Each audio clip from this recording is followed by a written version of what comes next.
inversión, macro, bolsa, cripto y mercados. En Más que Mercados, analizamos la actualidad, las últimas noticias y todos los factores que afectan a tus inversiones. La educación financiera cambia vidas. De lunes a jueves a las 3:30 p.m. hora española, el mejor programa de economía, inversión y trading de habla hispana. Cada día podrás ver la operativa en vivo y en directo. Acompáñanos con la guía experta de José y Álvaro Basagoiti y analiza con nuestros invitados las mejores estrategias de inversión y los portafolios corporativos de su firma. También podrás hacer tus propias consultas sobre acciones y mercados en tiempo real.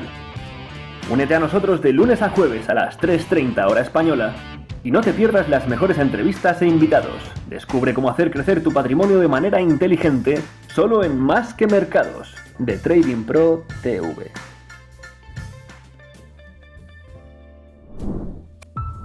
Se acerca una gran crisis mundial y si todavía no te has dado cuenta, tu dinero cada vez vale menos. Si este tema te preocupa y quieres tener las herramientas para poder sacarle más provecho a tu dinero sin meterte en unos grandes riesgos, si te interesa el trading y la inversión, has llegado al sitio adecuado. Nos lo habéis pedido mucho y por fin han vuelto los eventos de TradingPRO. Con expertos en trading, criptomonedas, mercados e inversión. Para expertos y principiantes. Aprende y mejora tu trading. Próximos eventos en Madrid, Barcelona, México, Chile, Colombia, Argentina y Uruguay. Podrás vernos en online y en directo. ¿Quieres acceder completamente gratis a nuestros próximos eventos? Solo tienes que enviarnos un WhatsApp al teléfono que hay en pantalla con el mensaje de apuntarme al evento. La educación financiera cambia vidas. Lo repito, más que nunca va a ser imprescindible educarse financieramente. Estamos aquí para ello. Date prisa que las plazas son limitadas. Y nos vemos en el próximo evento de TradingPRO.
Inversión, macro, bolsa, cripto y mercados.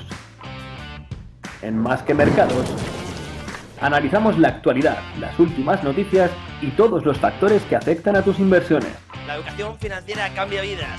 De lunes a jueves a las 3:30 p.m. hora española, el mejor programa de economía, inversión y trading de habla hispana.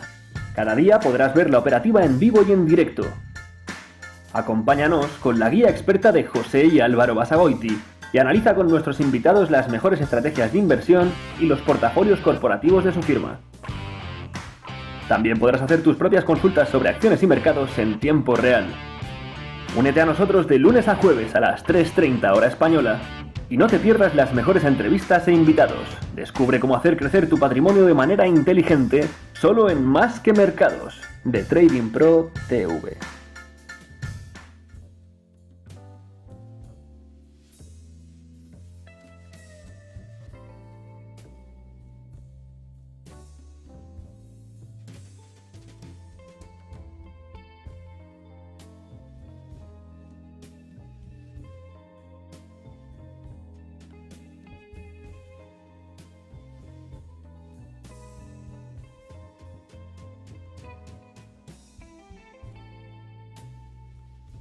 We'll do everything we can to achieve our maximum employment and price stability goals. Thank you. I look forward to our questions.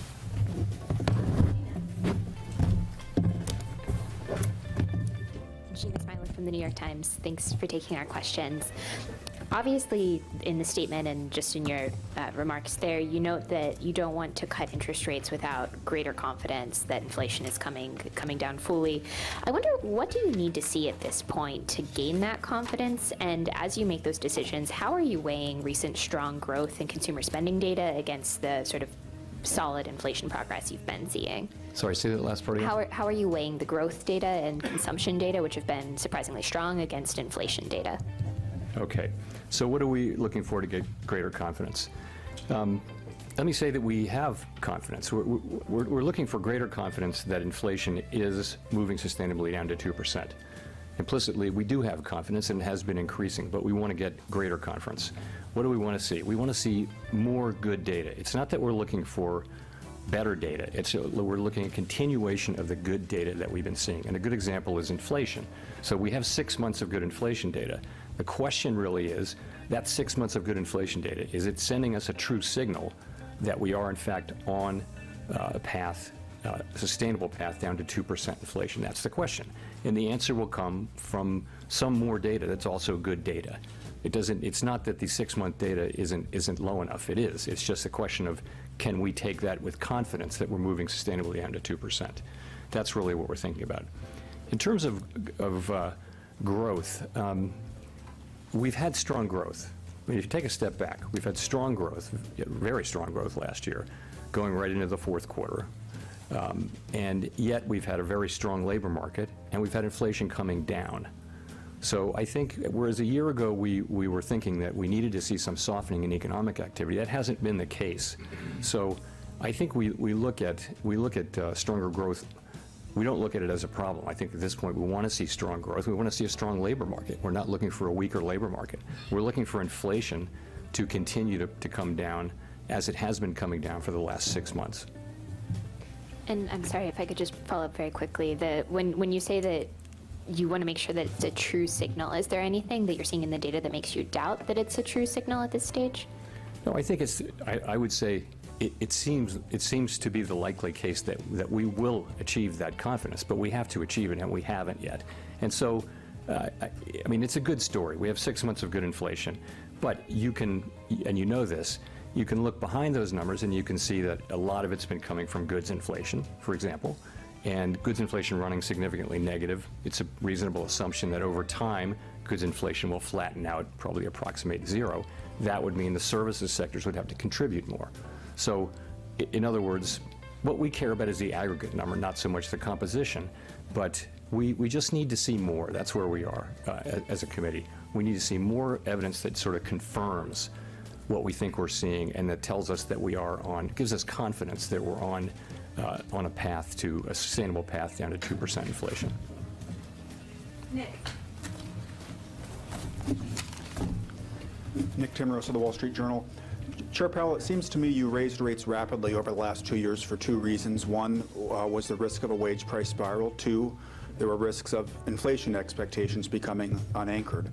This morning's ECI report for the fourth quarter shows private sector payroll growth running at a sub 4% pace.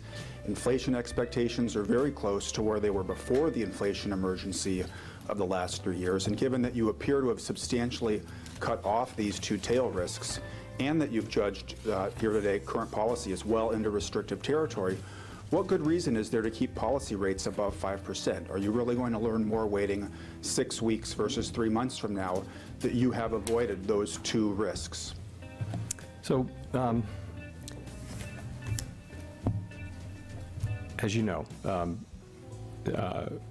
almost every participant on the committee does believe that it will be appropriate to reduce rates. And for partly for the reasons that you say, we feel like inflation is coming down, growth has been strong, the labor market is strong. What we're trying to do is identify a place where we're really confident about inflation getting back down to 2%, so that we can then begin the process of dialing back the restrictive level.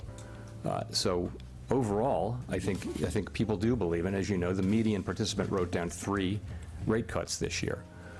But I think to get to that place where we feel comfortable starting the process, we need some confirmation that inflation is in fact coming down sustainably to 2%. If I could ask differently, if you hold rates high as inflation moderates, as it has been, target rates will exceed the prescriptions of the Taylor rule or experience. What would be the reasoning for holding rates higher than the levels recommended by those rules in the current instance? Well, I think, as you know, we consult a range of Taylor rules and non-Taylor kind of rules. We consult them regularly. They're in our teal book, and they're in all the materials that we look at. But, I don't think we've ever been at a place where we were setting policy by them. And they're, depending on the rule, it will tell you different things. There are many different formulations. Another way to think about it is, implicitly, is so. In theory, of course, real rates go up if holding all else equal as inflation comes down. But that doesn't mean we can mechanically adjust policy as real rates, as inflation comes down. It doesn't mean that at all, because for one thing, we don't know. We look at more than just the Fed funds rate. We look at broadly financial conditions. But in addition, we don't know with great confidence where the neutral rate of interest is at any given time. But that also doesn't mean that we wait around to see the economy turn down, because that would be too late. So we're really in a risk management mode of managing the risk, as I mentioned in my opening remarks, managing the risk that we move too soon and move too late. And I think to move, which is where almost everyone on the committee is in favor of moving rates down this year. But the timing of that is going to be linked to our gaining confidence that inflation is on a sustainable path down to 2%. Hi, thanks, Chair Powell. I'd like you to key in on the use of the word in the statement that inflation still remains elevated. You've pledged to cut rates before inflation reached 2%. So that implies that there's some sort of intermediate step here on inflation, and that a cut would be consequent with a change in the statement language that inflation remains elevated. What's the step down from there?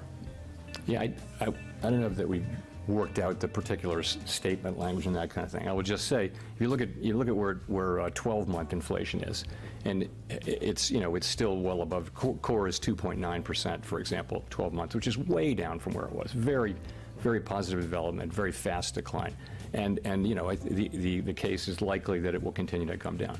So that's where it is. But we're wanting to see more data. So if I could follow up on that, the statement allows that you want greater confidence on inflation falling before you cut, but it doesn't mention the other side of the mandate, a slide in employment. Would a slide in employment also bring you to the point of cutting rates? Yes. So let me say that we're not looking for that. It's not something we're looking for. But yes, if you think about, in the base case, the economy is performing well, the labor market remains strong. If we saw an unexpected weakening certainly in the labor market, that would certainly weigh on cutting sooner. absolutely. And if we saw inflation being stickier or higher or those sorts of things, would argue for moving later. In the base case, though, where the economy is healthy and we have, we have ongoing growth, solid growth, we have a strong labor market, we have inflation coming down, that's what people are writing their SEP around. And in that case, what we're saying is, based on that, we think we can and should take advantage of that and be careful as we approach that question of when to begin to dial back restriction.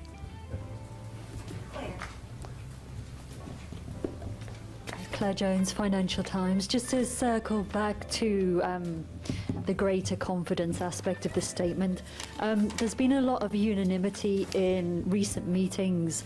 I'm just wondering, going forward, when it comes to all needing greater confidence, is the unanimity, or at least consensus among FOMC members, about what the threshold for that greater confidence is?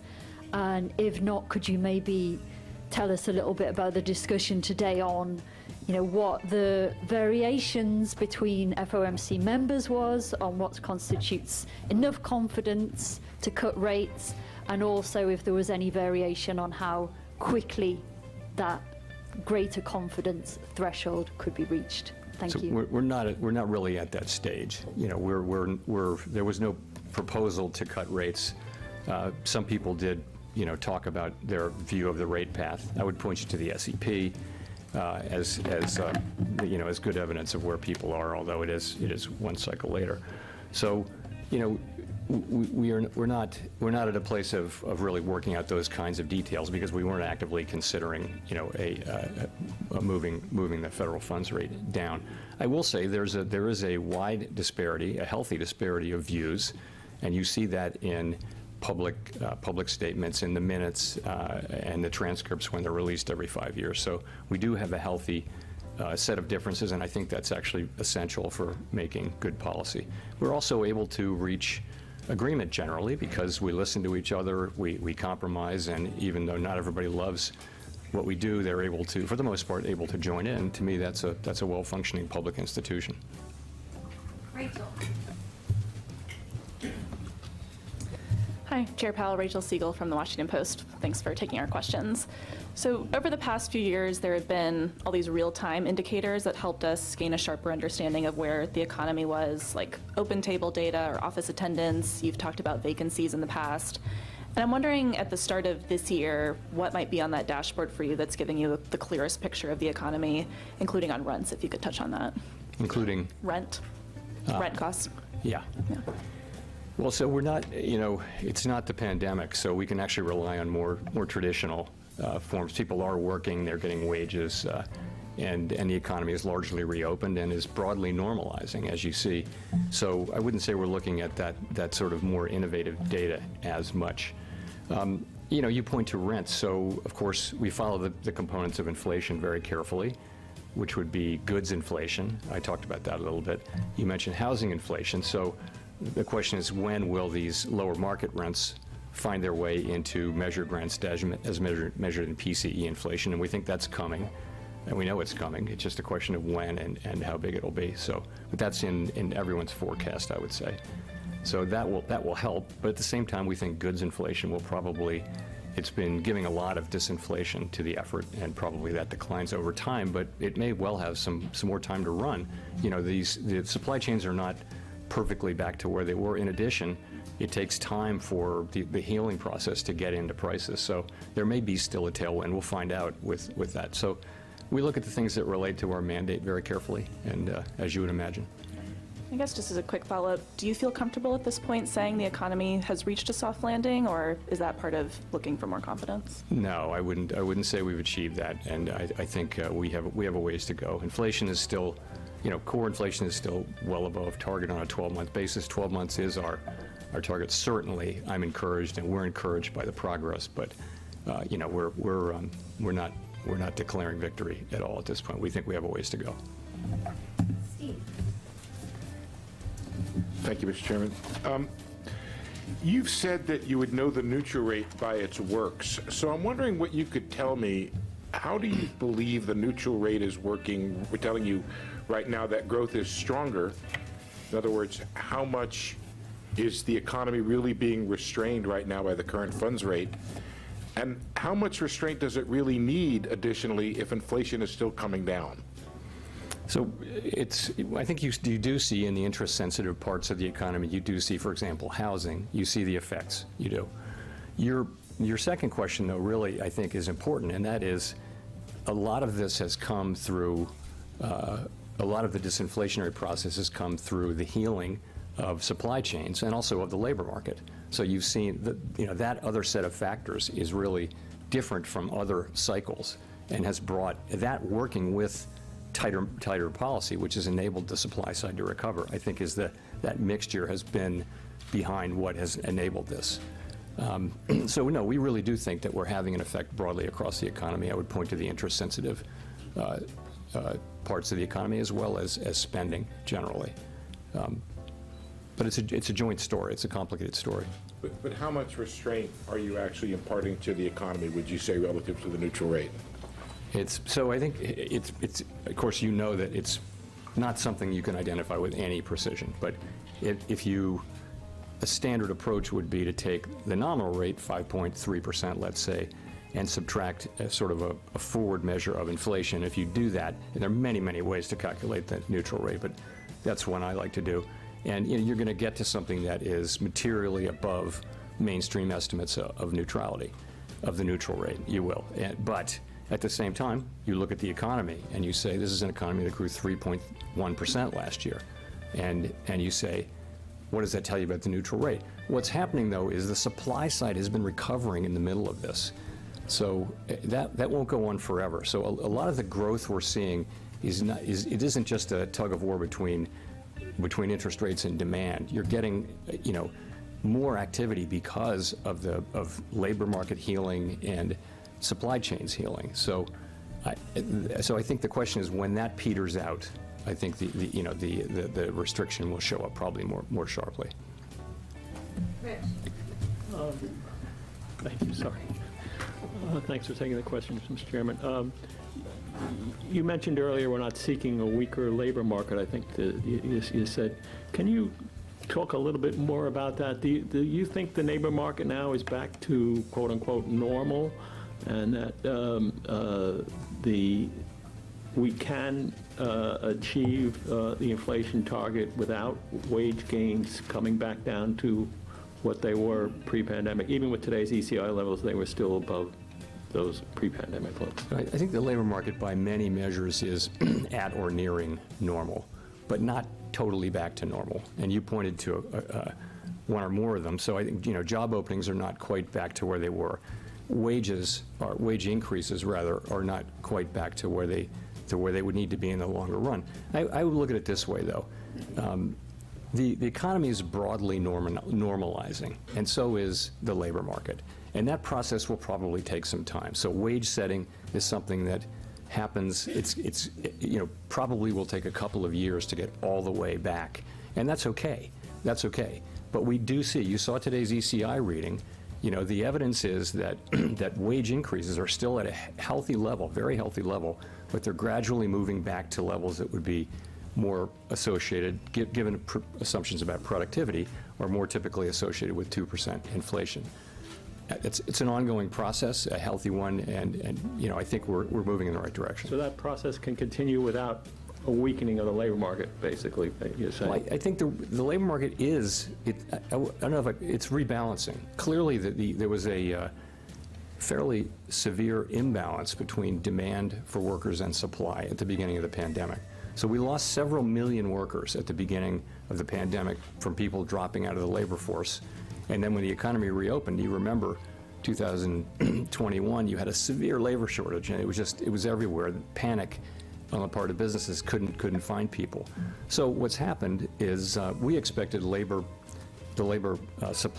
market to come back quickly, and it didn't. And 2022 was a disappointing year. And, we were kind of thinking, well, maybe we won't get it back. And then 2023, we did, as you know. So labor force participation came back strongly in 23, and so did immigration. Immigration came to a halt during the pandemic. So those two forces have significantly lowered the temperature in the labor market to what is still a very strong labor market. It's still a good labor market for wages and for finding a job, but it's getting back into balance, and that's what we want to see. And one great way to look at that is what's happening with wage increases, and you see it now across the major things that we track. It isn't every quarter, but overall there's a clear trend, still at high levels, but back down to what would be consistent with where we were before the pandemic and with 2% inflation. Chris. Hi, Chris Rugaber at Associated Press. Thank you. I wanted to follow up on Rich's question. It sounded like you suggested that you're not worried about faster growth so much. So wanted to see if you're seeing anything that suggests that inflation could reaccelerate from here. And it sounds like you're saying you're not worried that solid growth from here on out poses any risk to inflation. Thank you. No, I think that is a risk, the risk that inflation would reaccelerate. I think the greater risk is that it would stabilize at a level meaningfully above 2%. That's to me more likely. Of course, if inflation were to surprise by moving back up, we would have to respond to that, and that would be a surprise at this point. But I have to tell you, that's why we keep our options open here, and why we're not rushing.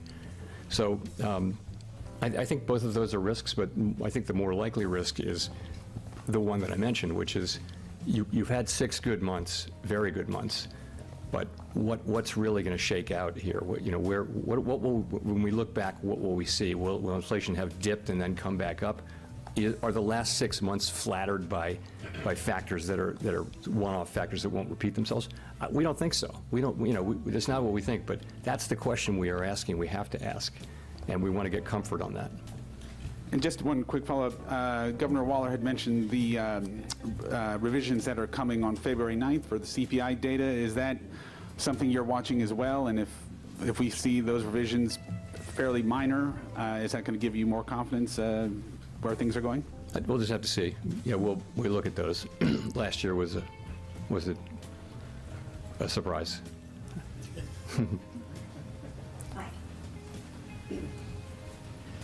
Michael McKee, Bloomberg Radio and Television. If you don't want to use the term soft landing, would you say at least that from your point of view now, the other scenario of a hard landing caused by the Fed is off the table, or the risks have diminished very much? And you mentioned below 2% inflation on a 3-month basis. Core PCE has been running at 1.5%, and there are those on Wall Street who think that if you maintain the level of restriction you have right now, you could end up with inflation running below your target. How do you see that? So your first question, how to describe where we are. So I guess I would just say this. Executive summary would be that growth is solid to strong over the course of last year. The labor market, 3.7% unemployment, indicates that the labor market is strong. We've had just about 2 years now of unemployment under 4%. That hasn't happened in 50 years, so it's a good labor market. And we've seen inflation come down. We've talked about that. So we've got 6 months of good inflation data and an expectation that there's more to come. So this is a good situation. Let's be honest. This is a good economy. But what's the outlook? That's looking in the review. The outlook, we do expect growth to moderate. Of course, we have expected it for some time, and it hasn't happened. But we do expect that it will moderate as supply chain and labor market normalization runs its course. The labor market is rebalancing, as I mentioned. Job creation has slowed. The base of job growth has narrowed. And of course, 12-month inflation is above target and getting down closer to target. It's not guaranteed, but we do seem to be getting on track for that. So those are the risks and questions we have to answer. But overall, this is a pretty good picture. It is a good picture. Your second question was, sorry. Could you get inflation that is below target, end up with inflation below target, and you have to do something about that? So the thing is, we're not looking for inflation to tap the 2% base once. We're looking for it to settle out over time at 2%. And the same thing is true. If we have a month or two of lower, and we have that now, of inflation that's annualized at a lower level, that wouldn't be good. We're not looking to have inflation anchor below 2%. We're looking to have it anchor at 2%. So if we do face those circumstances, then we'll have to deal with that. I think as of now, the question, which we want to take advantage of this situation and finish the job on inflation while keeping the labor market strong. Edward Lawrence from Fox Business. Thank you, Mr. Chairman, for taking this. So as I've heard from some district Fed presidents, is it, in your view, a little premature to think that rate cuts are right around the corner? And then when we do see that first rate cut, should we interpret that as the beginning of a rate cut cycle, or is it a one-off? So I'll point to that language on your first question. We included that language in the statement to signal clearly that with strong growth, strong labor market, inflation coming down, the committee intends to move carefully as we consider when to begin to dial back the restrictive stance that we have in place. So if you take that to the current context, we're going to be data dependent. We're going to be looking at this meeting by meeting. Based on the meeting today, I would tell you that I don't think it's likely that the committee will reach a level of confidence by the time of the March meeting to identify March as the time to do that, but that's to be seen.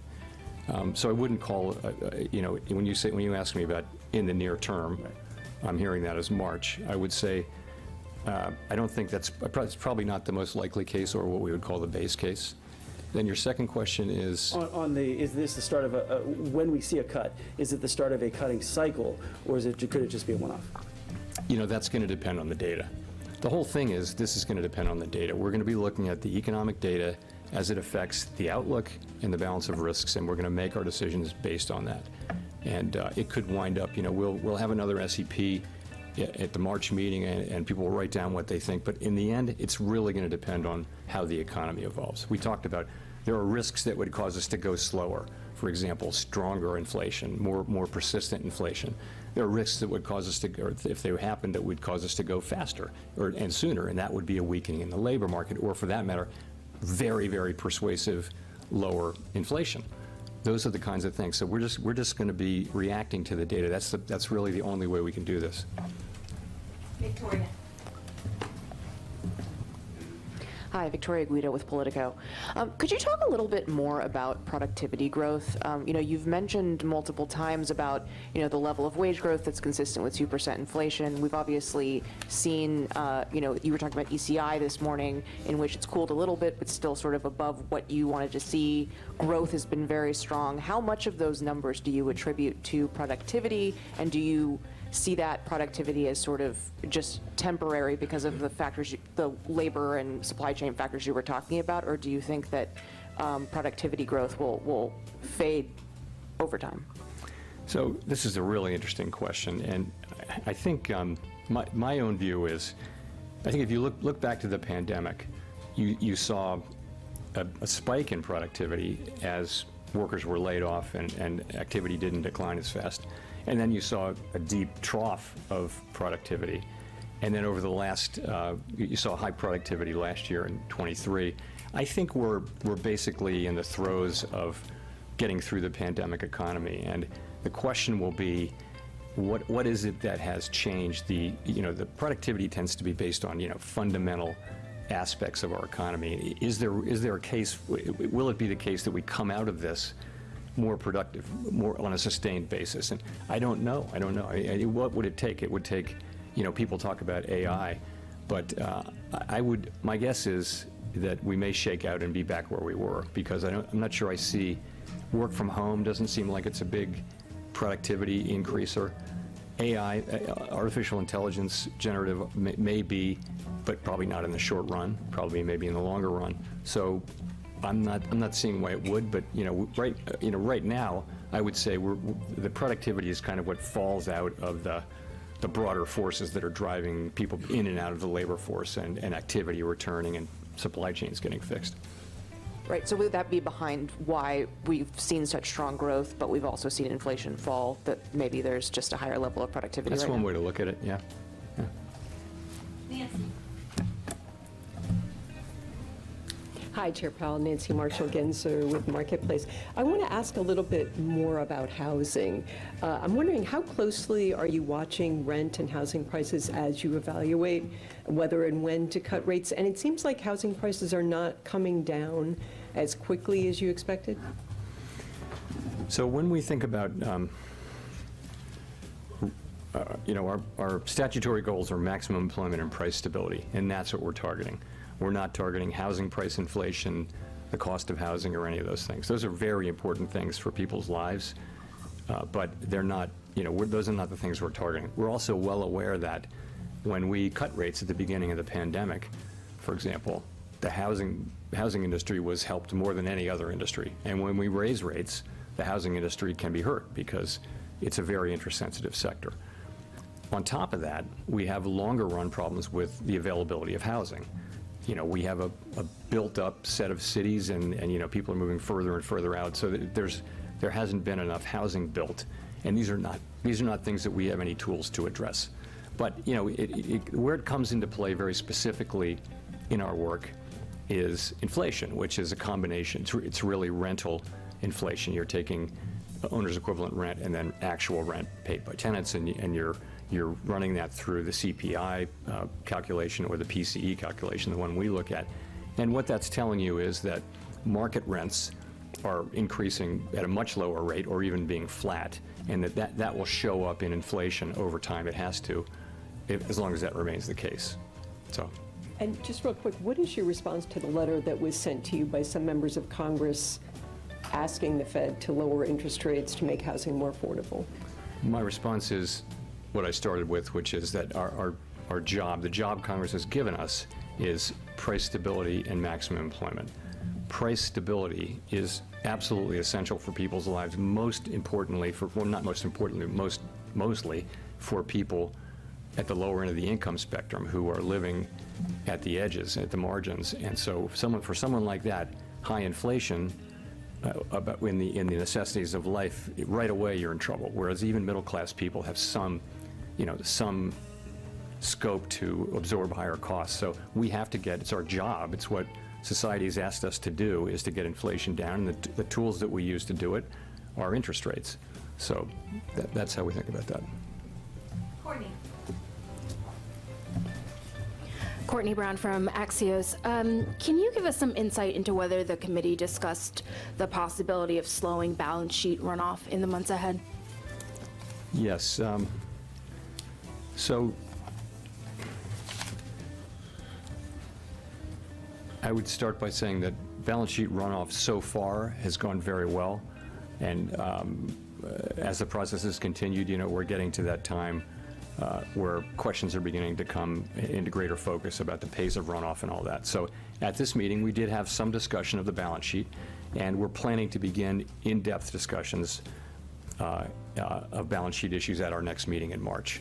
So those questions are all coming into scope now, and we're focusing on them, but we're at the beginning of that process, I would say. Quick follow-up, is it the case that the Fed would decide to lower rates and make adjustments to the balance sheet runoff in tandem? Yes, we do. We see those as independent tools, and so they don't.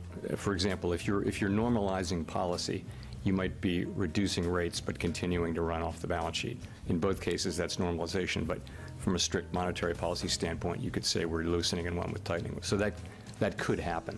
It's not something we're planning or thinking about, but right now we're thinking about getting to a place where we're going to see the balance sheet runoff to continue. We're watching it carefully, and as I said, we'll be looking into that as a committee starting in March. Thanks. Simon Urbanovich with The Economist. Thank you, Chair Powell. You've mentioned 6 good months of inflation data, but that not being enough to build up confidence. Based on your previous response that your base case is you probably wouldn't start easing yet in March, the implication is that 8 good months might not be enough either. Roughly how many months do you think you might need of good inflation data to be confident? Yeah, I'm not in a position to put a number on it. I'm just going to say, it's not that we don't have any confidence. We have growing confidence, but not to the point where we feel like it's a highly consequential decision to start the process of dialing back on restriction, and we want to get that right. And we feel like the strong economy, strong labor market, inflation coming down, it gives us the ability to do that. We think that's the best way we can serve the public, because ultimately we've made a lot of progress on inflation. We just want to make sure that we do get the job done in a sustainable way. That's how we're thinking about it. In terms of when that'll be, that'll all come out of our communications, and we won't keep that a secret.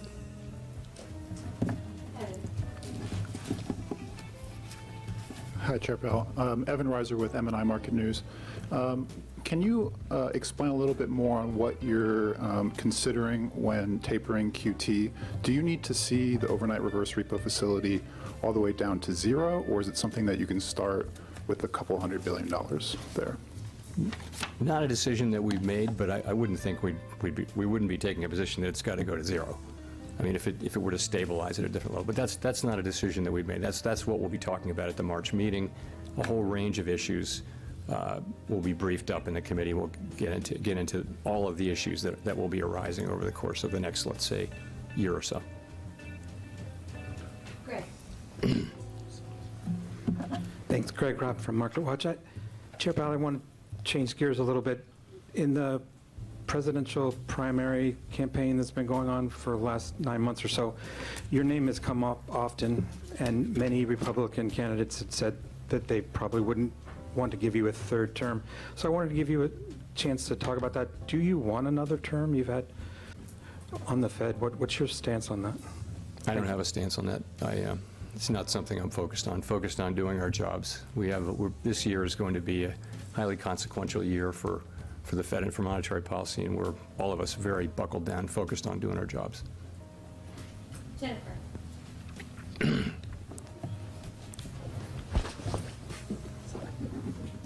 Thank you, Chair Powell. Jennifer Schonberger with Yahoo Finance. As you mentioned, core PCE has been running at 1.9% over the past 6 months, and you guys are actually expecting core inflation higher this year at 2.4% compared to that 6-month measure.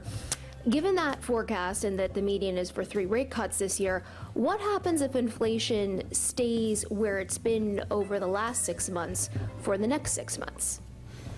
So we'll update our inflation forecasts at the next meeting. You referred to the December meeting. That's 3 months old, so it might be lower now given the data we've gotten. So look, as I mentioned, we're going to be reacting to the data. If we get very strong inflation data and it kicks back up, then we'll go slower or later or both. If we got really good inflation data soon, that would matter for both that would tell us that we could go sooner and perhaps go faster. So we're just going to be, but of course we'll weigh that with all the other factors. We're setting policy based on the totality of the data. But just to follow, if inflation stays where it is currently, that would probably mean that the real interest rate becomes more restrictive. Would that mean you'd have to trim more, perhaps, than you already have factored in? Well, I think if we came to the view that that the 6-month inflation numbers, which are very close to 2, were in PCE world, if we came to if we thought that is really where we're going to be, then yes, our policy would be in a different place. It would. But that's the whole point, is we're trying to get comfortable and gain confidence that inflation is on a sustainable path down to 2% or toward 2%. Daniel.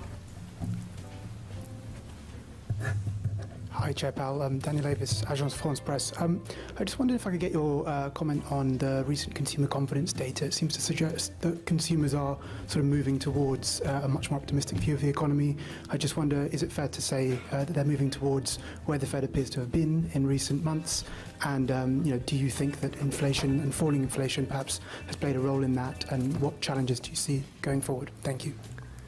Yeah, so it's been interesting that confidence surveys have been weak at a time when unemployment has been low, very low, historically low for a couple of years, but nonetheless that's been the case, and we've asked ourselves why that is, and one obvious answer, we don't pretend to have perfect wisdom on this, but one obvious answer is that the price level is high. So prices went up much more than 2% per year for a couple of years, and people are going to the store and they're paying much more for the basics of life than they were 2 years ago, 3 years ago. and they're not happy about it. And it's fine that inflation's coming down, but the prices they're paying are still high. So that is what that has to be some part of why people are unhappy, and they're right to be unhappy. You know, this is why we need to keep price stability. It's why we need to do our jobs, is so that people don't have to deal with things like this. In terms of you're right. In recent surveys, you've seen a couple of significant increases in consumer confidence or happiness with the economy. I guess that's a good thing. That can support spending, can support economic activity. There's some evidence of that. But you're right, it is a fact that we have seen a meaningful increase. I think levels of confidence are still maybe not as high as they've been at various times, but they certainly have come up.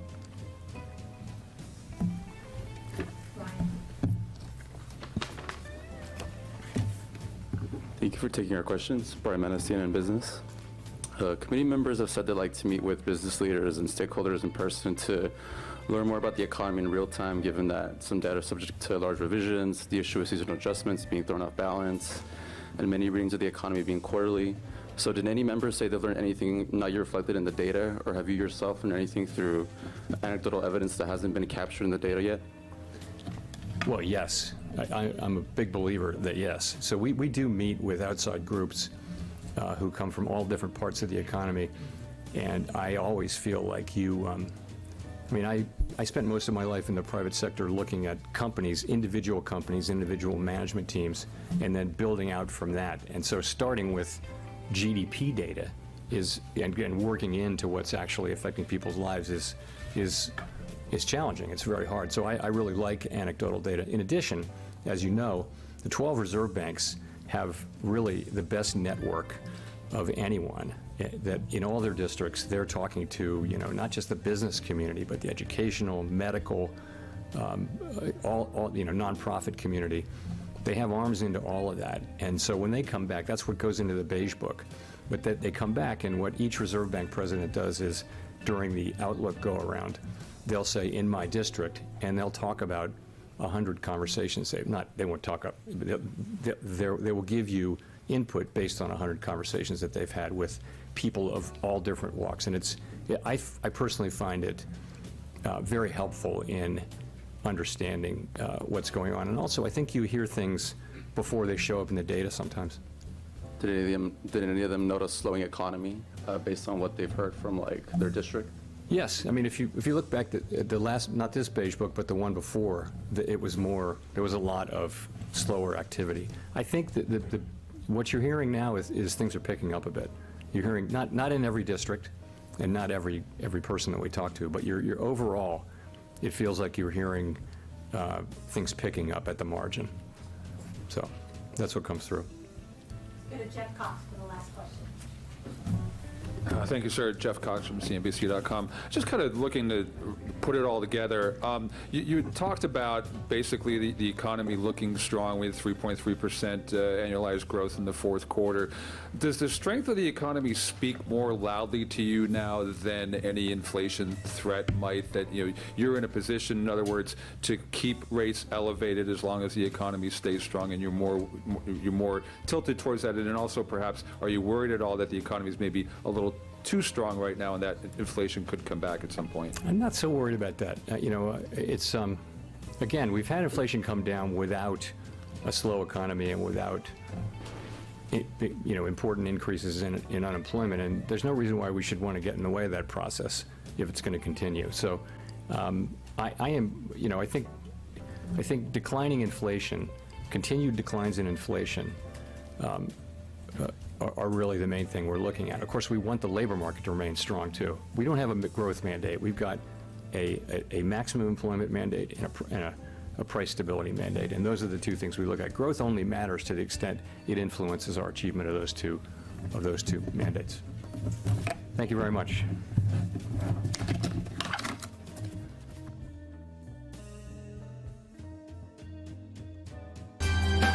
Bolsa, cripto y mercados. En Más que Mercados, analizamos la actualidad, las últimas noticias y todos los factores que afectan a tus inversiones. La educación financiera cambia vidas. De lunes a jueves a las 3:30 p.m. hora española el mejor programa de economía, inversión y trading de habla hispana. Cada día podrás ver la operativa en vivo y en directo. Acompáñanos con la guía experta de José y Álvaro Basagoiti y analiza con nuestros invitados las mejores estrategias de inversión y los portafolios corporativos de su firma. También podrás hacer tus propias consultas sobre acciones y mercados en tiempo real. Únete a nosotros de lunes a jueves a las 3:30 hora española y no te pierdas las mejores entrevistas e invitados. Descubre cómo hacer crecer tu patrimonio de manera inteligente solo en Más que Mercados, de TradingPRO TV.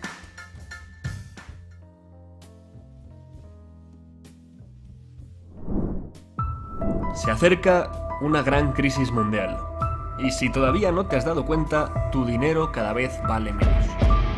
Si este tema te preocupa y quieres tener las herramientas para poder sacarle más provecho a tu dinero sin meterte en unos grandes riesgos, si te interesa el trading y la inversión, has llegado al sitio adecuado.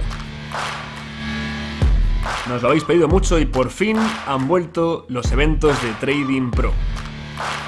Con expertos en trading, criptomonedas, mercados e inversión.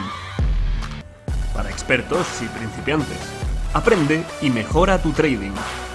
Próximos eventos en Madrid, Barcelona, México, Chile, Colombia, Argentina y Uruguay. Podrás vernos en online y en directo. ¿Quieres acceder completamente gratis a nuestros próximos eventos? Solo tienes que enviarnos un WhatsApp al teléfono que hay en pantalla con el mensaje de apuntarme al evento.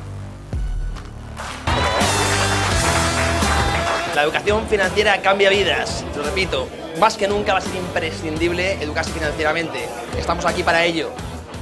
Date prisa que las plazas son limitadas. Y nos vemos en el próximo evento de TradingPRO.